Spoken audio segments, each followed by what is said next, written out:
Le monde où nous vivons devient un endroit de plus en plus dangereux.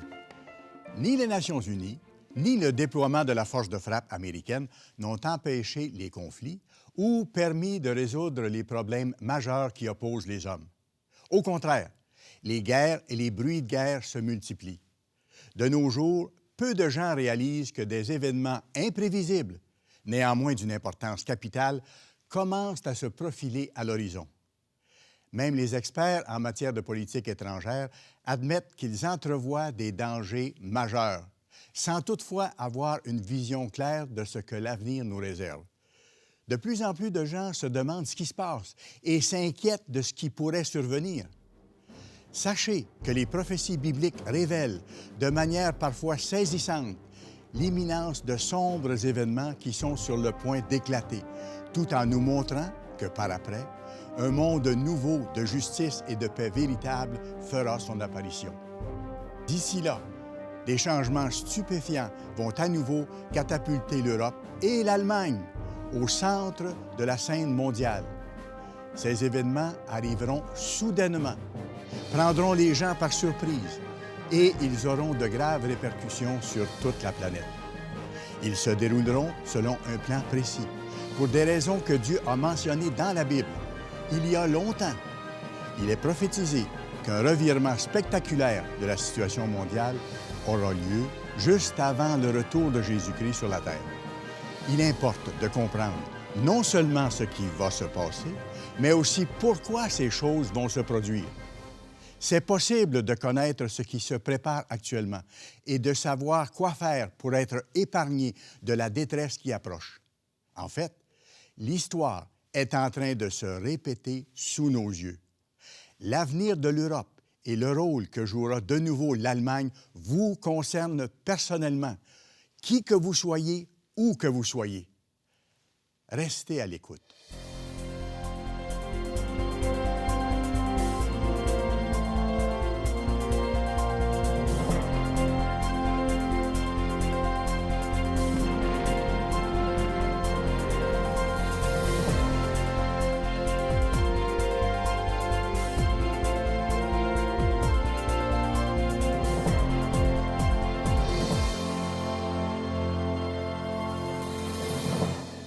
Salut à vous! Considérez les conditions politiques et sociales qui existent aujourd'hui en Europe. Elles commencent à ressembler de façon inquiétante à celles qui prévalaient juste avant les deux guerres mondiales. On assistait alors, comme c'est le cas aujourd'hui, à une recrudescence des conflits sociaux, à des soulèvements populaires, à des tentatives malheureusement inefficaces de la part des politiciens pour résoudre les problèmes, et à l'accroissement du mécontentement des gens par rapport à des leaders de plus en plus déconnectés de la population. Pendant ces deux périodes, on a vu émerger des démagogues porteurs de plans et d'idées grandioses qui s'affichaient en défenseurs de la masse mécontente et désabusée. En ce moment même, des phénomènes identiques font de nouveau surface, particulièrement en Europe, où l'inquiétude grandit. Bouleversements économiques, augmentation de la criminalité, du chômage, de la corruption des politiciens et de l'immigration étrangère. Dans les médias, plusieurs politiciens de tendance libérale sont accusés de corruption et d'incompétence. Les processus démocratiques apparaissent lourds et inefficaces. Les valeurs morales s'écroulent. La tolérance, le recours à la conciliation et les appels à la raison ne parviennent pas à résoudre les problèmes. Aussi, le sentiment de frustration et un puissant désir de changement gagnent du terrain, exactement comme c'était le cas avant la Seconde Guerre mondiale. Ce sont des signes avant-coureurs. Vous serez sans doute surpris d'apprendre qu'en 1934, soit 5 ans avant le début de la Seconde Guerre mondiale, Winston Churchill, comme il le relate dans son ouvrage intitulé « The Gathering Storm », avait averti les gens de sa génération en disant qu'aucune des leçons du passé n'a été apprise, qu'aucune n'a donné lieu à des actions concrètes et que la situation est incomparablement plus dangereuse. Notez que la génération actuelle est tellement occupée à vivre dans le présent, au milieu d'un tourbillon d'activités et de divertissements, sinon dans une course stressante pour la simple survie, qu'elle en oublie de considérer que l'histoire a tendance à se répéter. Pour la troisième fois en un peu plus d'un siècle, l'Allemagne s'élèvera pour dominer l'Europe et le reste du monde. Face au climat d'incertitude et de crainte qui règne dans la société sur le plan économique, social et politique, personne ne semble avoir de réponse. Toutefois, l'histoire nous donne des indications précises et la Bible nous fournit des réponses vitales. Dieu a déclaré « Souvenez-vous de ce qui s'est passé dès les temps anciens, car je suis Dieu et il n'y en a point d'autre. Je suis Dieu et nul n'est semblable à moi. J'annonce dès le commencement ce qui doit arriver et longtemps d'avance ce qui n'est pas encore accompli. Je dis, mes arrêts subsisteront et j'exécuterai toute ma volonté. » Le Créateur de toutes choses n'a pas abandonné sa création à elle-même, laissant aller l'humanité à la dérive jusqu'à ce qu'elle s'autodétruise, ce qui est franchement devenu possible avec l'apparition et l'accumulation des armes de destruction massive. Il interviendra. Mais avant, tout indique qu'un quatrième Reich sera constitué et plongera le monde dans une détresse dépassant de loin toutes les horreurs des guerres mondiales précédentes. Dans son livre intitulé « The German Comedy », l'écrivain allemand Peter Schneider déclare que l'histoire se répète, mais seulement après avoir changé de costume. Pour bien comprendre, il importe de considérer les tendances et les comportements anciens qui pourraient refaire surface sous des formes quelque peu différentes. Le comportement des nations au cours des siècles passés est un indicateur de leurs actions futures. C'est pourquoi il est si important d'apprendre les leçons de l'histoire. Pour savoir quel sera l'avenir de l'Allemagne, nous devons comprendre le rôle qu'elle a déjà joué en Europe, ses traits caractéristiques et ses motivations profondes. Il y a déjà plusieurs années, le journaliste italien Luigi Barzini déclarait que l'avenir de l'Europe semblait alors dépendre, comme depuis des siècles, de l'avenir de l'Allemagne et des décisions qu'elle prendrait. Dans son ouvrage « The Europeans », il écrivait ceci. « Elle est devenue, une fois de plus, la nation la plus riche, la plus puissante, la plus efficace, la plus ordonnée, la plus productive, la plus en avance sur le plan scientifique et technologique, ainsi que la plus peuplée d'Europe occidentale. » C'était il y a plus de 20 ans. L'Allemagne était déjà en phase de devenir le cœur d'un colosse européen en formation. Le phénomène s'est poursuivi. Dieu permet cette prépondérance allemande dans un but bien précis. En fait, il utilisera bientôt ce peuple pour châtier les nations israélites modernes, les descendants de l'ancienne nation d'Israël, qui rejettent de plus en plus toute moralité et qui vont même jusqu'à mépriser ouvertement le Tout-Puissant. C'est pour leur bien que Dieu permettra ce châtiment, afin de secouer ces nations et leur faire comprendre que seule l'observance de ces lois peut mener à la paix et au bonheur véritable. Voilà pourquoi il y aura un quatrième Reich. En parlant du peuple assyrien, c'est-à-dire du peuple allemand, leurs descendants, Dieu déclare par la bouche du prophète Ésaïe « Je l'ai lâché contre une nation impie, les pays modernes descendants d'Israël.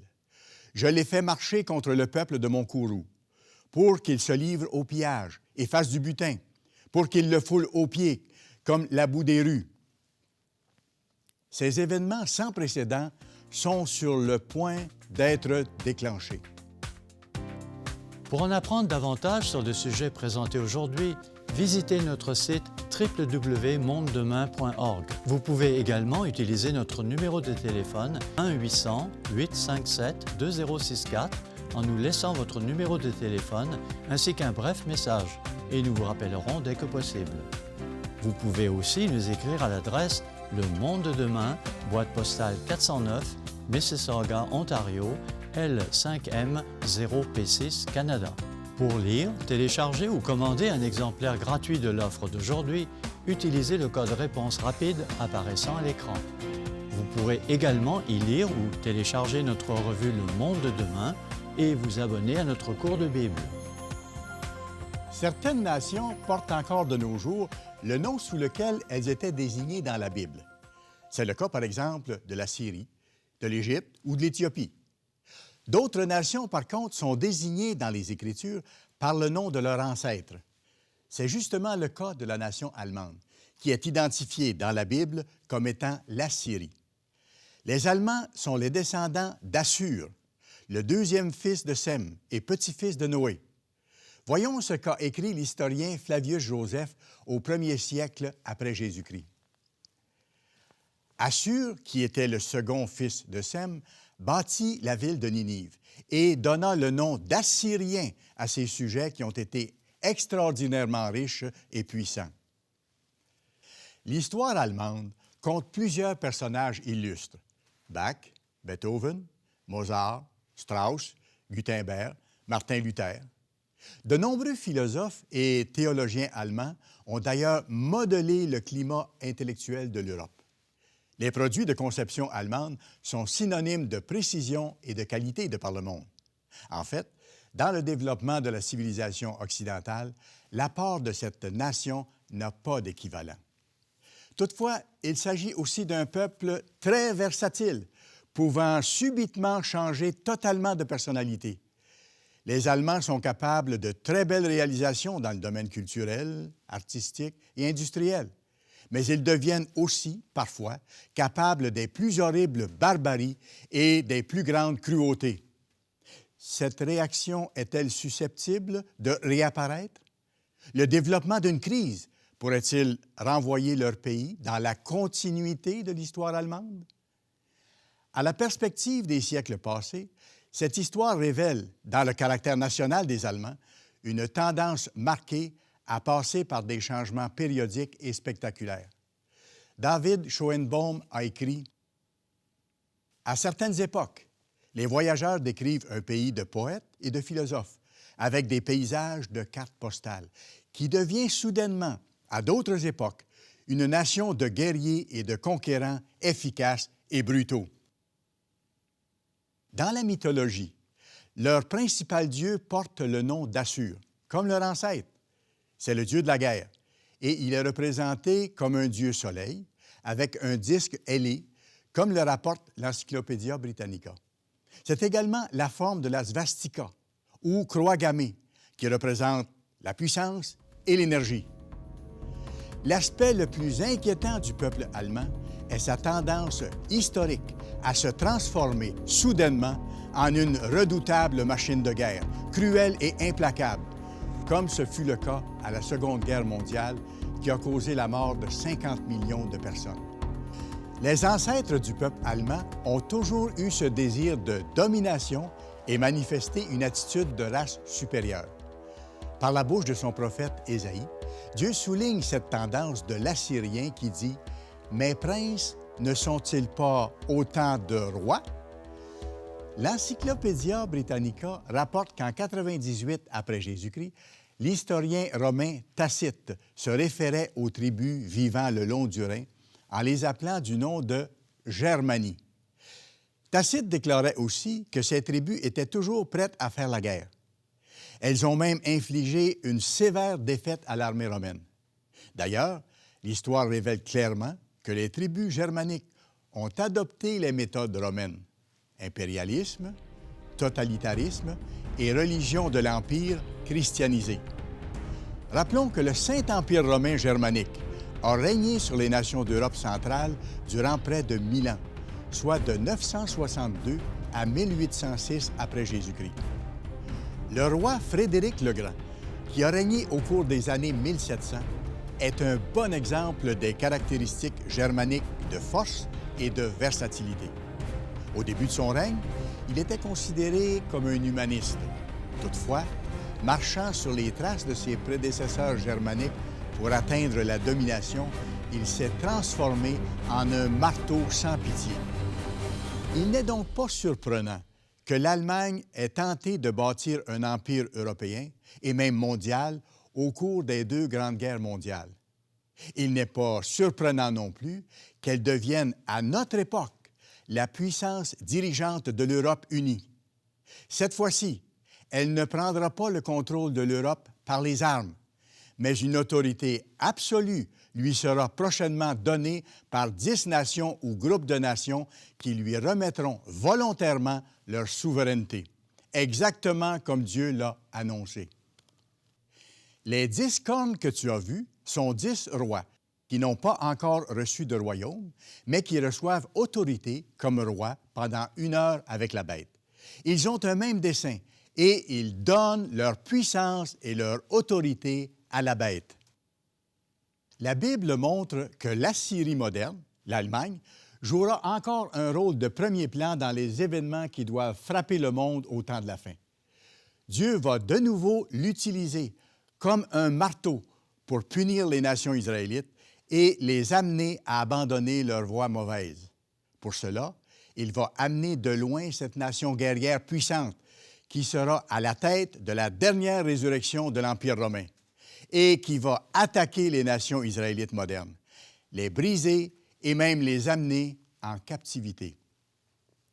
Voici, je fais venir de loin une nation contre vous, maison d'Israël, dit l'Éternel. C'est une nation forte, c'est une nation ancienne, une nation dont tu ne connais pas la langue. Elle détruira par l'épée tes villes fortes dans lesquelles tu te confies. Comme vous m'avez abandonné et que vous avez servi des dieux étrangers dans votre pays, ainsi vous servirez des étrangers dans un pays qui n'est pas le vôtre. Dieu annonce clairement que ces événements catastrophiques vont se produire à notre époque et l'état actuel du monde laisse présager exactement la même chose. Pour en apprendre davantage sur le sujet présenté aujourd'hui, visitez notre site www.mondedemain.org. Vous pouvez également utiliser notre numéro de téléphone 1-800-857-2064 en nous laissant votre numéro de téléphone ainsi qu'un bref message et nous vous rappellerons dès que possible. Vous pouvez aussi nous écrire à l'adresse Le Monde de Demain, boîte postale 409, Mississauga, Ontario, L5M0P6, Canada. Pour lire, télécharger ou commander un exemplaire gratuit de l'offre d'aujourd'hui, utilisez le code réponse rapide apparaissant à l'écran. Il est intéressant de noter comment Dieu décrit la nation allemande et le rôle qu'elle doit jouer au temps de la fin. Tu as été pour moi un marteau, un instrument de guerre. J'ai brisé par toi des nations. Par toi, j'ai détruit des royaumes. Ce n'est d'ailleurs pas sans raison que Dieu compare cette nation à un marteau, car dans la mythologie germanique, le dieu Thor était justement représenté avec un marteau. Ce qui a été sera. Ce qu'ont subi autrefois nos ancêtres va bientôt arriver à nos nations israélites modernes. Il y a dualité de réalisation dans la prophétie. Juste avant le retour de Jésus-Christ, l'Allemagne jouera un rôle important sur la scène mondiale et aura un impact sans précédent sur Israël moderne, non seulement sur la nation juive et sur l'État d'Israël, mais aussi sur les États-Unis, sur les nations d'origine britannique et sur les autres nations de souche israélite. Pourquoi? Parce qu'elles ont rejeté les lois de Dieu, tout comme l'ont fait nos ancêtres, et qu'elles ont refusé d'entendre les messages d'avertissement des serviteurs de Dieu. Il est écrit, « L'Assyrien sera leur roi parce qu'ils ont refusé de revenir à moi. » Quel sort nos ancêtres ont-ils subi en conséquence de leur rejet de Dieu? Le roi d'Assyrie emmena Israël captif en Assyrie parce qu'ils n'avaient point écouté la voix de l'Éternel leur Dieu et qu'ils avaient transgressé son alliance. À moins qu'elles ne se repentent et qu'elles ne changent, nos nations vont malheureusement subir le même sort. Notre responsabilité est d'avertir ces gens afin qu'ils se tournent vers Dieu, qu'ils abandonnent leur voie de vie contraire aux lois divines et qu'ils en soient bénis au lieu de devoir passer par une telle correction. Le monde se retrouve aujourd'hui dans des conditions similaires à celles qui ont précédé la Seconde Guerre mondiale.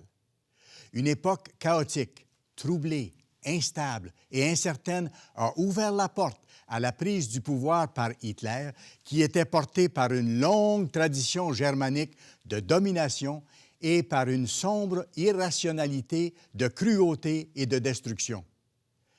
L'Allemagne est de nouveau devenue la nation la plus puissante d'Europe et les Allemands ont le net sentiment que le 21e siècle sera le leur. Ils ont en partie raison, car Dieu permettra qu'il en soit ainsi pour une courte période de temps, avant que ne soit instauré un monde nouveau, un monde de paix et de prospérité réel et durable. Le puissant marteau destructeur est de nouveau dans la main de Dieu pour frapper les nations une dernière fois avec une force et une fureur inégalées, provoquant une détresse sans précédent. Comme le Tout-Puissant l'a prédit, 10 nations ou groupes de nations vont bientôt donner leur pouvoir à la bête, à l'Empire romain ressuscité en Europe. Cet empire sera une union Église-État visant à dominer le monde.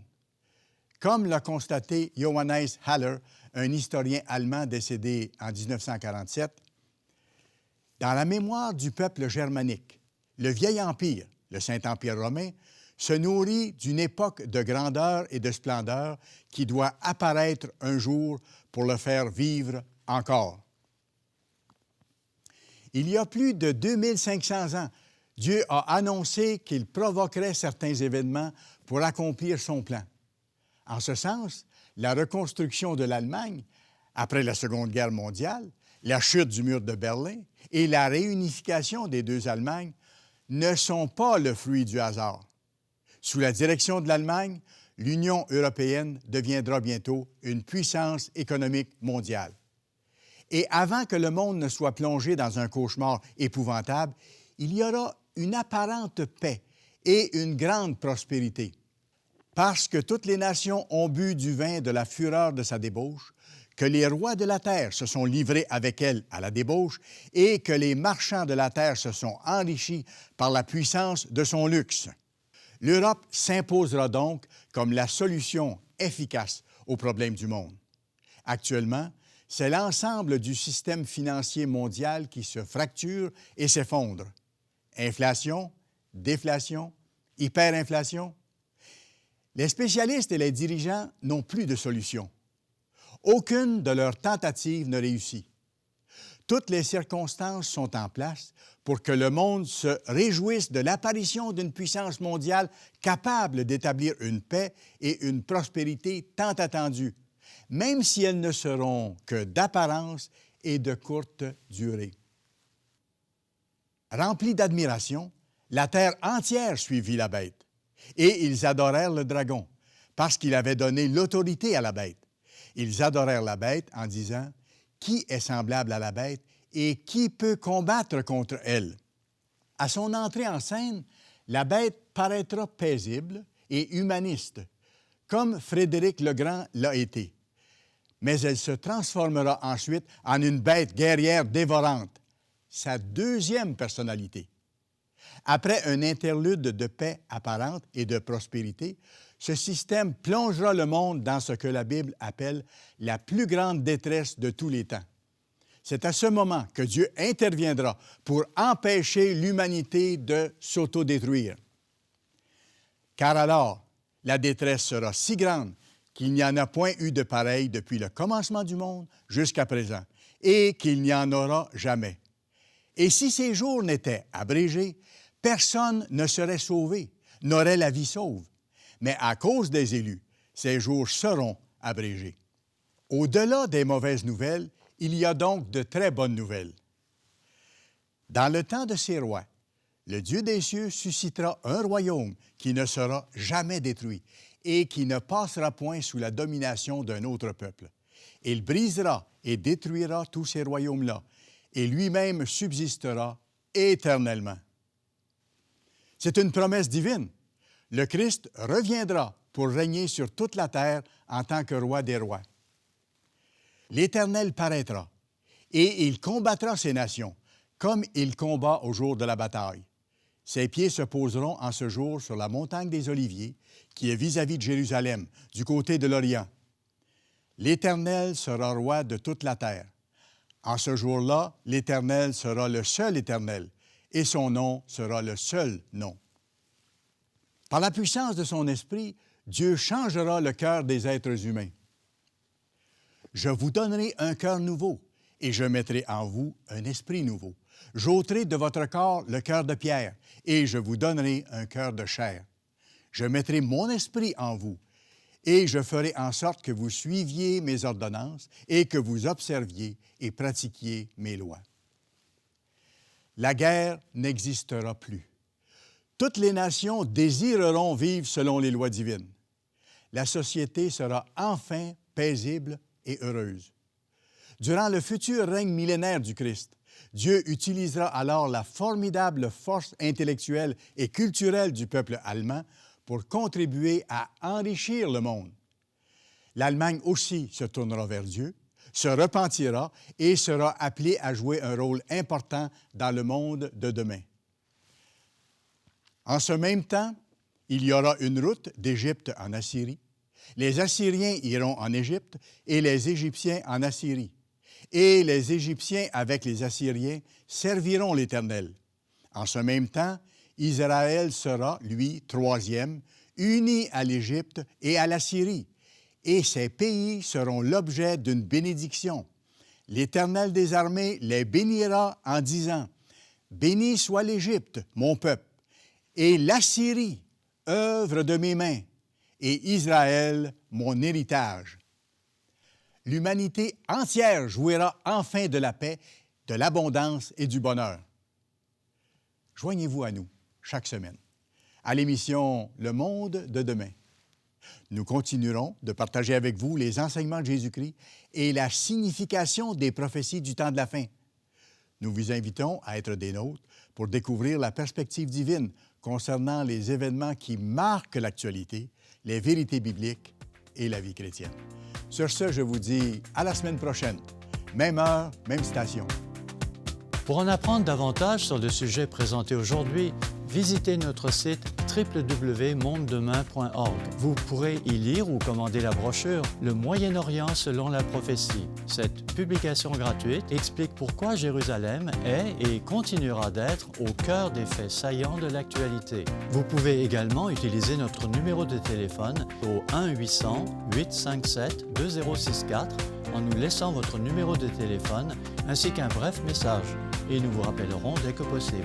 Vous pouvez aussi nous écrire à l'adresse Le Monde de Demain, boîte postale 409, Mississauga, Ontario, L5M0P6, Canada.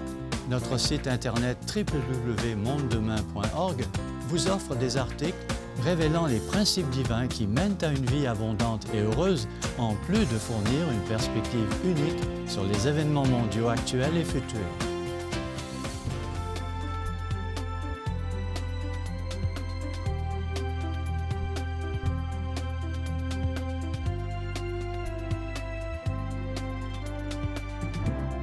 Cette émission est produite par l'Église du Dieu vivant.